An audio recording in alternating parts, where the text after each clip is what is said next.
ويقول الذين آمنوا لولا نزلت سورة فإذا أنزلت سورة محكمة وذكر فيها القتال رأيت الذين في قلوبهم مرض ينظرون إليك نظر المغشي عليه من الموت فأولى لهم طاعة وقول معروف فإذا عزم الأمر فلو صدقوا الله لكان خيرا لهم فهل عسيتم إن توليتم أن تفسدوا في الأرض وتقطعوا أرحامكم أولئك الذين لعنهم الله فأصمهم وأعمى أبصارهم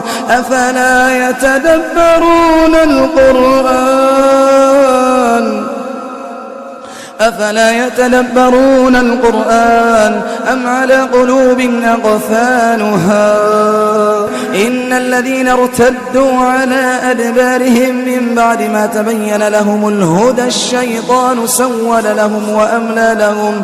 ذلك بأنهم قالوا للذين كرهوا ما نزل الله سنطيعكم في بعض الأمر والله يعلم إسرارهم فكيف إذا توفتهم الملائكة يضربون وجوههم وأدبارهم ذلك بأنهم اتبعوا ما أسخط الله وكرهوا رضوانه فأحبط أعمالهم أم حسب الذين في قلوبهم مرض أن لن يخرج الله أضغانهم ولو نشاء لأريناكهم فلعرفتهم بسيماهم ولتعرفنهم في لحن القول والله يعلم أعمالكم ولنبلونكم حتى نعلم المجاهدين منكم والصابرين ونبلو أخباركم إن الذين كفروا وصدوا عن سبيل الله وشاقوا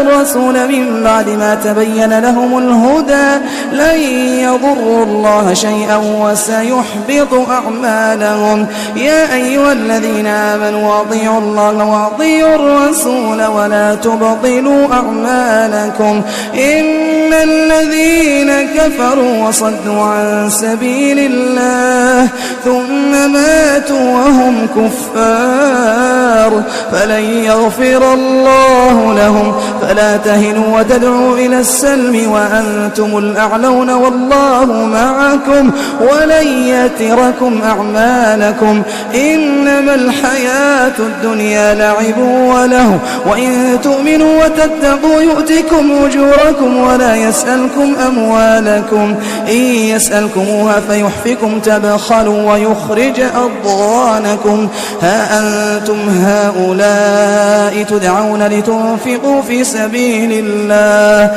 فمنكم من يبخل ومن يبخل فإنما يبخل عن نفسه والله الغني وأنتم الفقراء وإن تتولوا يستبدل قوما غيركم ثم لا يكونوا أمثالكم